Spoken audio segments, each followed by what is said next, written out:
a bunch of new Percy Jackson fans in the world because of the Disney Plus TV show. Some of you may not have read the books, and even those who may have read the books may not know that there are various orders that you can read this series, but specifically to those who are new because of the TV show. First, hi, I'm Fran, subscribe to my channel, I have a lot of Percy Jackson related content, and also I'm here to give you 3 possible options for how you can read the Percy Jackson series, or as it's known for the 30 plus books of Rick has written, the Riordanverse series. So let's dive in.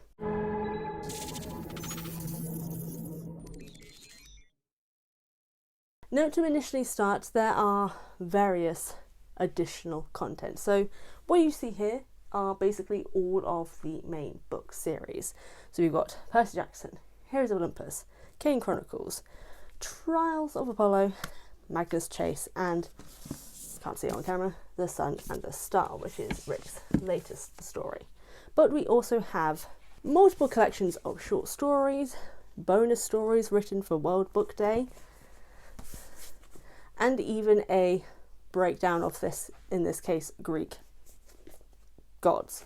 There's also one to do with Greek heroes that I don't think I have anymore, but they're just basically additional content. I will eventually be discussing these, but you do not need to read these ones.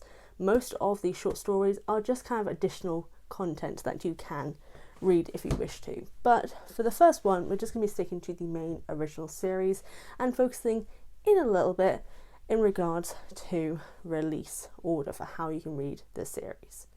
For the first one, we are going to be focusing on pretty much basically the connective threads of this series. So first up, we have the original 5, and I apologise, the UK covers are the most ugliest things I've ever seen in the world.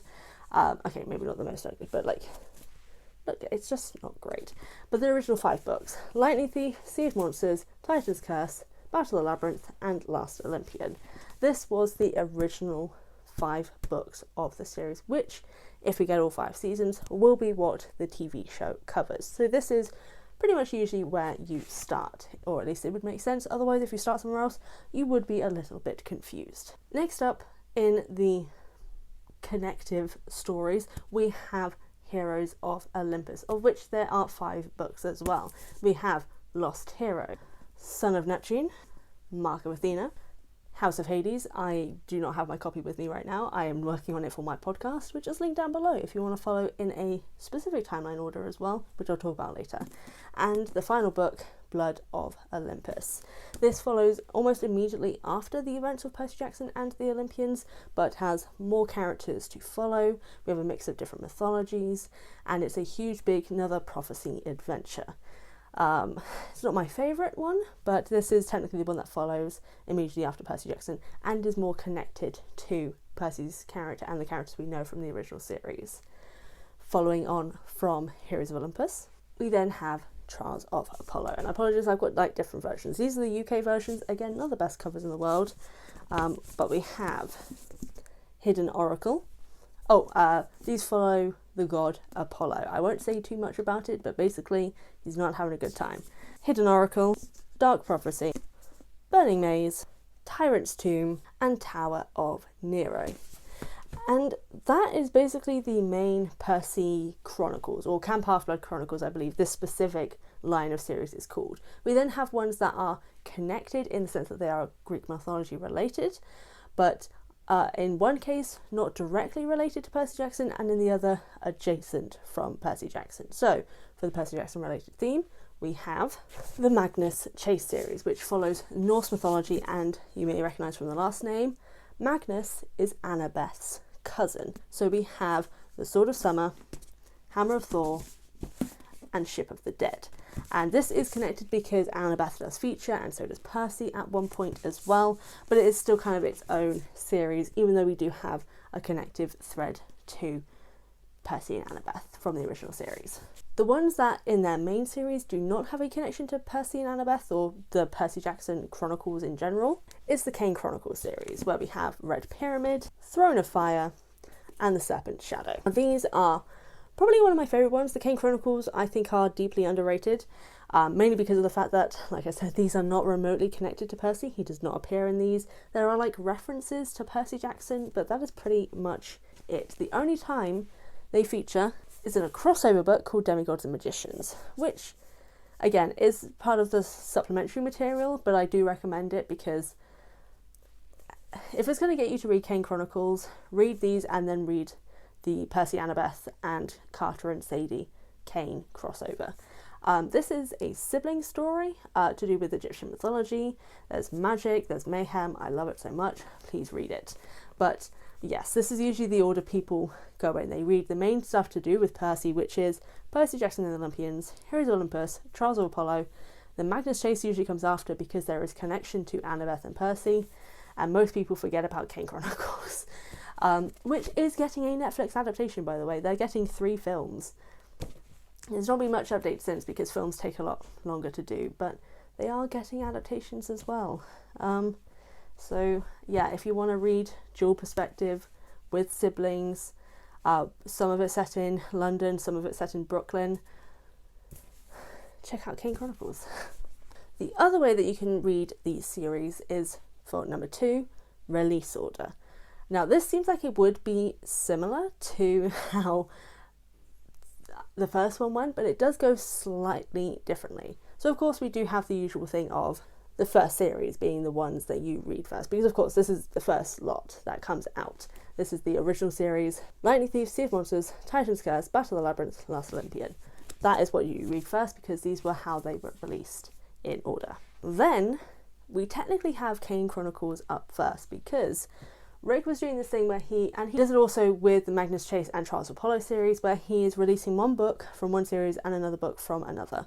So first up was actually technically Kane Chronicles The Red Pyramid, because this is released before Heroes of Olympus Lost Hero. So you would read The Red Pyramid, then The Lost Hero, then you would read The Throne of Fire and Son of Neptune, and then you would finish with Serpent Shadow for the Kane Chronicles, and then continue with Mark of Athena from Heroes of Olympus, House of Hades, also by Heroes of Olympus, again, don't have my copy currently, and then Blood of Olympus, the final book from Heroes of Olympus. Then you would read Demigods and Magicians, which came out just before Trials of Apollo. The order then goes Magnus Chase, Sword of Summer, Hidden Oracle, Trials of Apollo, Hammer of Thor, Magnus Chase, Dark Prophecy, Trials of Apollo, Ship of the Dead, Magnus Chase, which is where you would then finish the Magnus Chase series, and Burning Maze from Trials of Apollo, and then round it out with Tyrant's Tomb, Trials of Apollo, and Tower of Nero from Trial of Apollo. And then how this would go afterwards is Son of the Star, with Chalice of the Gods coming in soon after, with Wrath of the Triple Goddess coming very soon this year. And that's how you would do it in release order. Again, this is missing these short stories because while the short stories do appear throughout the years, at this current stage they don't have. We'll get to it for number 3. Now, for number 3, this is a very specific timeline order, which does get a little bit complicated because, Rick, you kind of suck at keeping up your timelines. Things are not making sense most of the time in regard to into how this series is structured and ordered and what comes after what and all that sort of stuff. But now we are going to be including all of the bonus short story material because the timeline order includes a bunch of these. So let's get into it, and I will be getting my notes because this is long and complicated. So we start first with My Life as a Child Outlaw from the Cursed Carnival short story collection featuring Rick's first dive into Celtic mythology. And the reason why this is first is because this is with Fionn McCool, who is a Celtic hero from very, very, very, very long time ago, set in that very, very, very, very long time ago time period, which is why this is first. I also recommend this because Rick has set up this thing called the Rick Riordan Presents imprint, which basically introduces a bunch of new authors who are doing mythology-based stories. I'll talk more about that in a little bit. Let's get into the main rest of the timeline.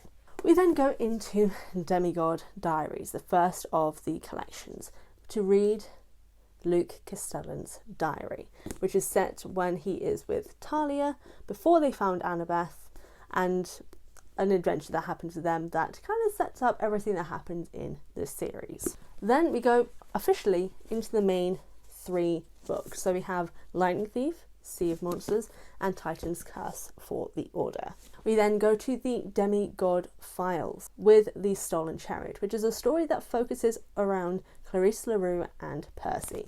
And I kind of almost really hope that they adapt some of it into the TV show at some point. Here we then go into the Battle of the Labyrinth from the original series, and then we go into the Demigod Files with the story The Sword of Hades, which is set between the Labyrinth and Last Olympian, which sets up quite a few events for Last Olympian, but also something for Heroes of Olympus, and you'll find out when you read it. Now this next bit is pretty contentious for me because I don't think this is right, but according to some timelines, what comes next is the Red Pyramid from Kane Chronicles and the Throne of Fire from Kane Chronicles.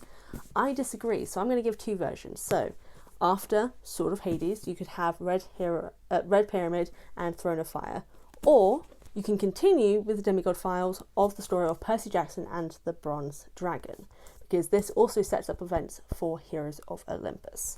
We then finally go to the Last Olympian, of which the Bronze Dragon story also sets up some of the opening for the Last Olympian. And that is us done with the original series. Moving on into what comes next. I was wrong. We have something additional, which is an extra short story called The Singer of Apollo, which was a bonus story for World Book Day, which is set slightly after the events of Last Olympian, so technically out of the original series, but still very interesting and not important, but a fun little read. We then go to Demigod Diaries with the story of the Staff of Hermes. I do not remember this story whatsoever, so I'll read it again at some point eventually, I think.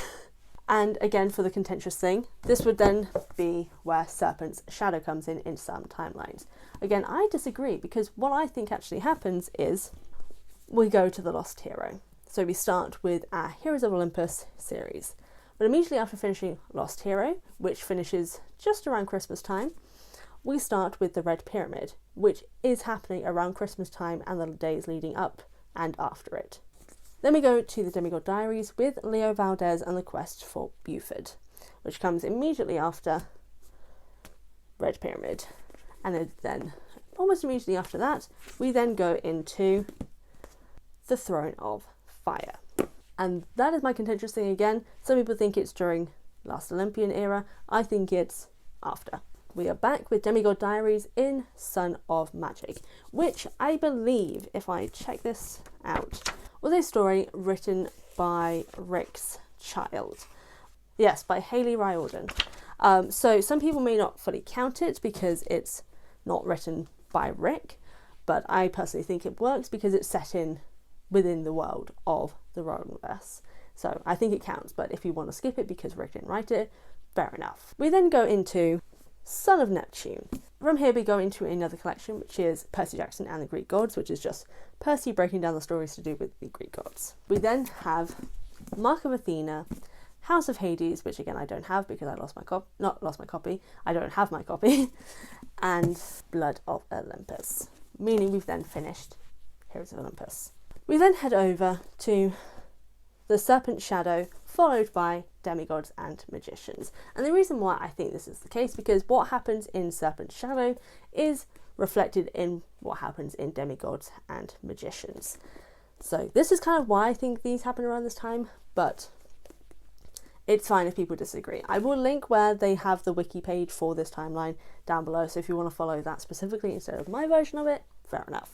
We then have timeline-wise Chalice of the Gods, followed by what will be coming out this year, which is Wrath of the Triple Goddess, and I think there's then going to be a third book, which we don't have a title for or know anything about, but these are set between the events of after the events of Heroes of Olympus and before the events of Trials of Apollo. So it's this, Wrath of the Triple Goddess, and whatever the third will be. And then we go into pretty much what we have for the release schedule, but is also the order, sort of, where we start with Sword of Summer, followed by Hidden Oracle. We then have a bunch of collections that I don't have with me, so I'll show pictures, which are Camp Half-Blood Confidential, Brooklyn House Magician's Manual, Camp Jupiter Classified, and the Hotel Valhalla Guide to Norse Mythology, I think it is. I didn't write the whole title down, I'm sorry.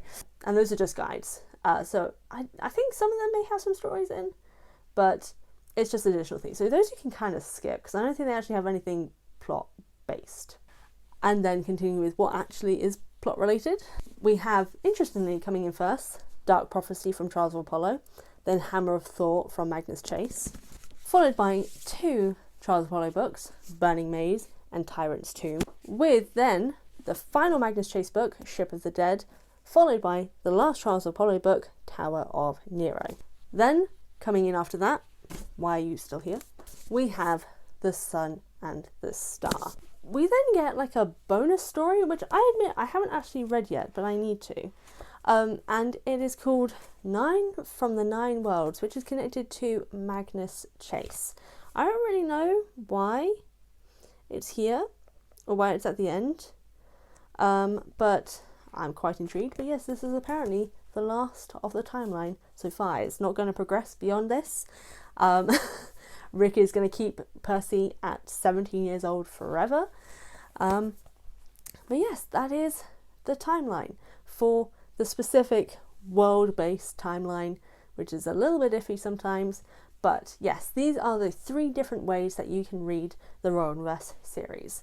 General story for like the Camp Half-Blood Chronicles and then the editions. Release order. And specifically timeline, which is so much more complicated. So if you aren't too sure and you don't really want to do it that way, I have a podcast called The Best Damn Camp, which is linked down below, where I'm going through the series in timeline order and critiquing, discussing, all that sort of stuff. And in general, if you want more Percy Jackson content, be sure to subscribe, check out my Patreon, check out my books, and let me know what order you've read Percy Jackson in. Have you ever read anything out of order before? And what you would recommend for someone who is trying to read the series for the first time. Honestly, I'd stick to the first 5 books for now, if you're just getting into it because of the show. And when the show finishes, maybe move on to the next. Who knows? Additionally, you can check out the Rick Riordan Presents authors as well, which cover various different mythologies. Some of them are also getting adaptations at some point, maybe, possibly. And they're all good. I love them all. And they are, with Rick's, seal on them. He has helped get these authors work out into the world, and they're all great. So if you want other mythologies outside of what Rick covers, check out Rick Riordan Presents imprint as well. They're not part of the Riordanverse timeline, but it's fun material either way if you like mythology. But yes, I hope you've all enjoyed this video. Again, subscribe. Thank you all for tuning in, and I'll see you all next time.